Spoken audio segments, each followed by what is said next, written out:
সেদিন বিকালের কথা। আমরা আমাদের পুরো পরিবার সমেত সকলের ইচ্ছাতে ঘুরতে বের হই। আমরা ঘোরার জন্য বাগেরহাটকে পছন্দ করি। আমরা প্রথমে বাগেরহাটে অবস্থিত চন্দ্রমহল ইকো পার্কে যাই। পরবর্তীতে ইকো পার্ক ভ্রমণ শেষে আমরা বাগেরহাটে অবস্থিত পীর খাজা খান জাহান আলীর মাজার শরীফে যাই। প্রিয় দর্শক, সকলকে স্বাগতম জানাচ্ছি। আজকের এই ভিডিওতে আমি আপনাদের বাগেরহাটের চন্দ্রমহল ইকো পার্ক ঘুরে দেখাবো। তো চলুন শুরু করা যাক আমাদের আজকের ভিডিও।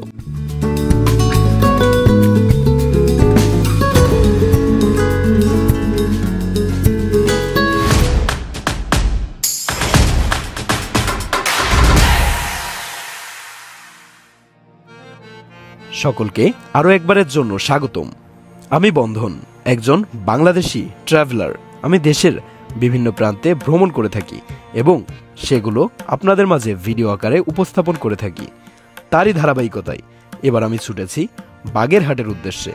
এর জন্য আমরা গ্রামের ভিতর নির্মাণ করা সুন্দর গ্রামীণ পরিবেশের প্রাকৃতিক দৃশ্যের মধ্য দিয়ে ছুটে চলেছি সেই আমাদের গন্তব্যের উদ্দেশ্যে। যাত্রাপথটি আশা করছি আপনাদের কাছে ভালো লাগবে। এনজয় করতে থাকুন।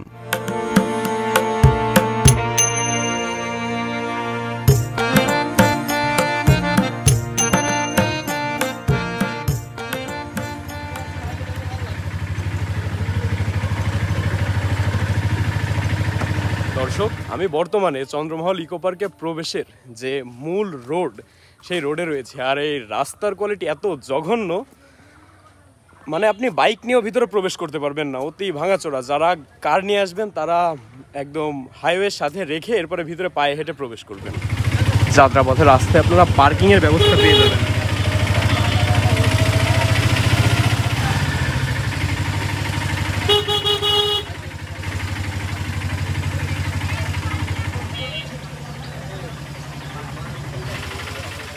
দর্শক, আমরা ইতিমধ্যে চন্দ্রমহল ইকো পার্কের গেটের সামনে চলে আসছি। পেছনে হচ্ছে চন্দ্রমহল ইকো পার্ক। তো আমরা টিকিট কেটে এরপরে পার্কের ভিতরে প্রবেশ করব।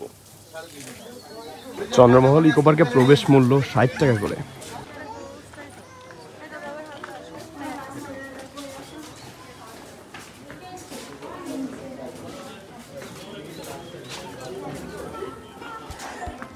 বাগেরহাটের রণজিৎপুর গ্রামে সৈয়দ আমানুল হুদা ৩৫ একর জমির উপর গড়ে তুলেছেন চন্দ্রমহল নামের একটি অভিনব ইকো পার্ক। সৈয়দ আমিনুল হুদা চন্দ্রমহল নির্মাণের কাজ শুরু করেন ২০০১ সালে। তিনি ছিলেন বাংলাদেশ নৌবাহিনীর একজন কর্মকর্তা এবং তার স্ত্রী চন্দ্রের নামে ভবনটির নামকরণ করা হয় চন্দ্রমহল ইকো পার্ক।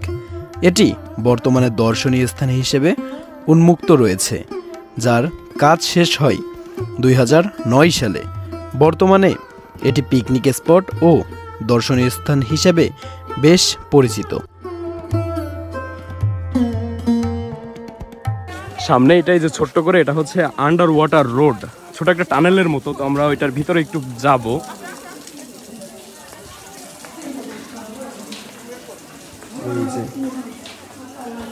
খাড়া খাড়া সিঁড়ি, সবাই সাবধানে নেমো।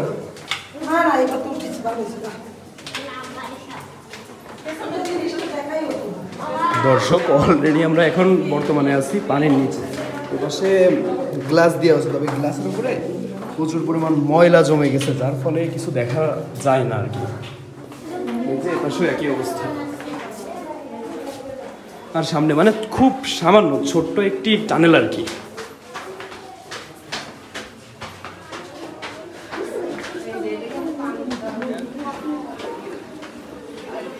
চন্দ্রমহলের ভিতরে ছোট বড় অনেক রাইড আছে, যেগুলো আপনাদের সামান্য কিছু টাকার বিনিময়ে নিতে পারবেন। যেমন একটা রাইড হচ্ছে এই পাশে দেখতে পাচ্ছেন, এখানে হচ্ছে বোট রাইড আছে। এখন কর্তৃপক্ষের সাথে কথা বলে দেখব যে কেমন কি নিচ্ছে তারা, বা কত মিনিটের জন্য দিচ্ছে, কত টাকা। যদি এটা ওঠার উপযোগী হয় তাহলে আমি এখন বোট রাইড করব। আর এছাড়াও এই পাশে একটি কিড জোন আছে, যেখানে হচ্ছে বাচ্চারা দোলনা খাইতে পারবে। অনেকে বড় মানুষও দেখতেছি দোলনা খাচ্ছে। সেই সাথে ভিতরে ঘুরে দেখার মতো অনেক কিছু আছে, তবে তুলনামূলক এখন ভিড় কম। আমি আসছি ঈদের আজ 4 দিন পর।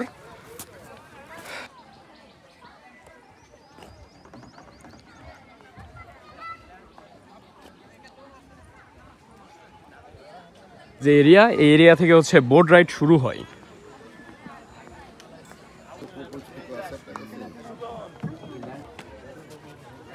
বোট রাইড ভাই কেমন, কত কি করে? এক একজন 50 টাকা টিকিট। 50 টাকা করে। কত সময়? এই পুকুরটা একটা রাউন্ড, মানে পুরো পুকুরে একটা রাউন্ড 50 টাকা। দর্শক, জনপ্রতি 50 টাকা করে।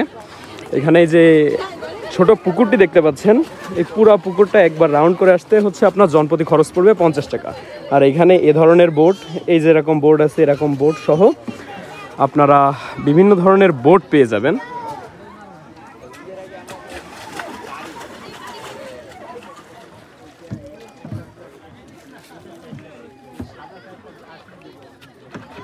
এই চন্দ্রমহল ইকো পার্ক শুরুর দিকে যখন চালু হয় সে সময় এখানে দেখার মতো বহুত জিনিসপত্র ছিল, তবে সময়ের সাথে সাথে সেগুলো ভ্যানিশ হয়ে গেছে।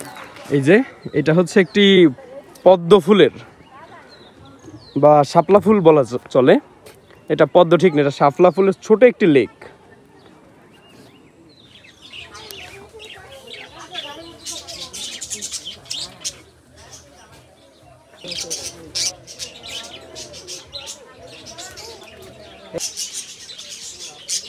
যারা রেল ফ্যান আছেন তাদের জন্য এখানে একটা ট্রেনের ছোট একটা স্ট্রাকচার আছে, বেশ ভালো লাগলো। দর্শক, আপনাদের জন্য প্রশ্ন, এই যে লোকোমোটিভটি, এটি কত সিরিজের লোকোমোটিভ কমেন্ট বক্সে জানাবেন। এই রেকগুলো দেখতে না অনেকটা ভ্যাকুয়াম যে রেক হয়ে থাকে ট্রেনে, সেই ভ্যাকুয়াম রেকের মতো। যাই হোক, ওই স্ট্রাকচারটা হচ্ছে 60 গম্বুজ মসজিদের।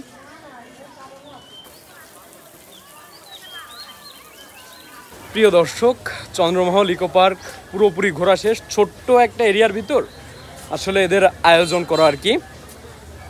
তো 60 টাকা করে প্রবেশ মূল্য, যা কোনোভাবে মানা যায় না। খুব ছোট্ট এরিয়া এবং দেখার মতো তেমন কিছু নাই, মোটামুটি সময় কাটানোর মতো চাইলে ঘুরতে আসতে পারেন। তো আমরা এখন এক্সিট নিয়ে বেরিয়ে যাচ্ছি। আমাদের চন্দ্রমহলের আয়োজন এখানেই শেষ। এখন এইটা হচ্ছে এক্সিট গেট, এখন এক্সিট নিয়ে বেরিয়ে যাচ্ছি আমরা সবাই।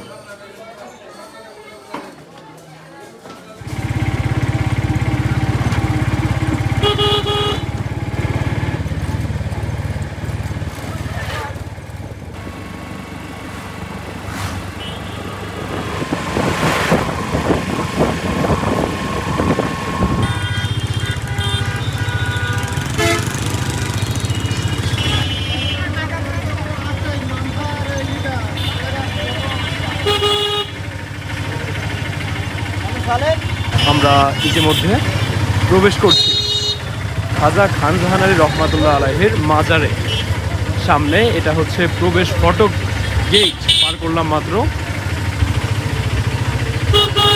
এই রোডটি ধরে 15-20 সেকেন্ড গেলে আমরা মাজারে দেখা পাবো।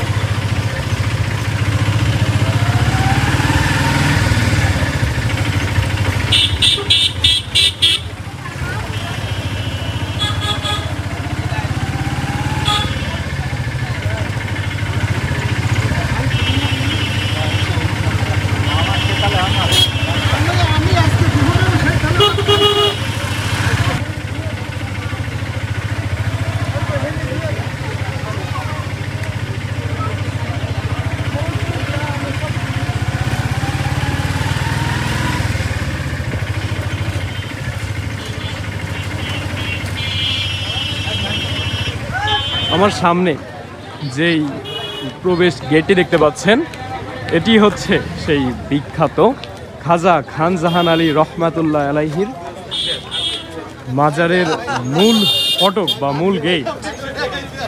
আর এই পাশে নামার পথটি বেশ ঢালু।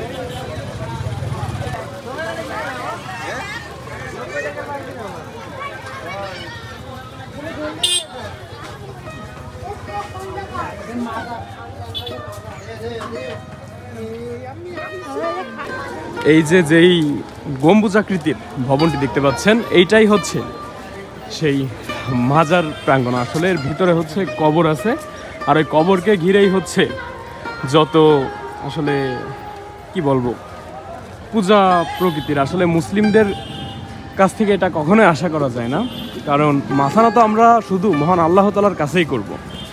এটি দর্শনীয় স্থান, সেই হিসেবে আপনাদের দেখাচ্ছি। আমার কোনো ইচ্ছা নাই মাজারকে প্রমোট করার। মাজারের গেট থেকে বেরোনোর পর আপনারা সেই বিশাল দিঘির দেখা পাবেন। কি পরিমাণ মানুষ আর কি আজকে এই সামনে, এইটা সেই বিশাল দিঘি।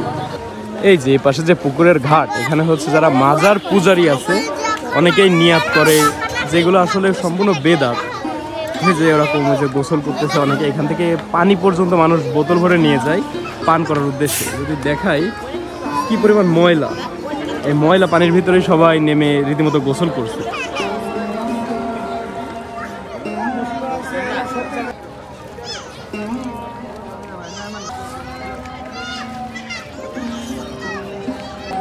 দর্শক, এইটা হচ্ছে মাজারের যে পুকুর পাড় আছে, পুকুর পাড়ের অবস্থা জাস্ট দেখুন একবার।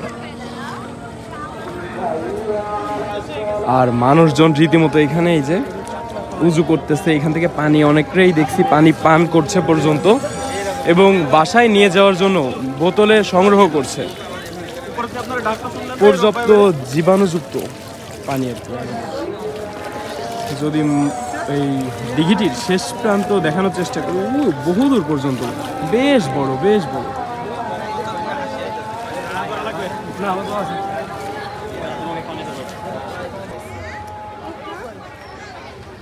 ও বলে এই জায়গায় সে গোসলও করেছে। হ্যাঁ,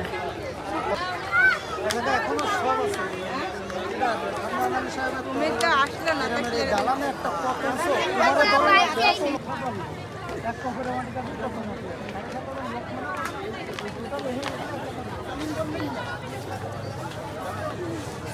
এটা হচ্ছে সালাত আদায় করার জন্য মসজিদ।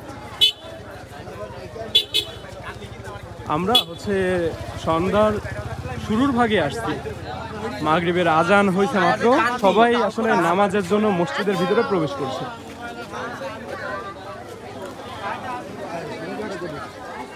আর এই চারপাশ জুড়ে ছোট বড় অনেক স্ট্রিট ফুডের ছোট ছোট স্টল পেয়ে যাবেন। আপনারা চাইলে এখান থেকে আপনাদের পছন্দ অনুযায়ী স্ট্রিট ফুড ট্রাই করতে পারেন।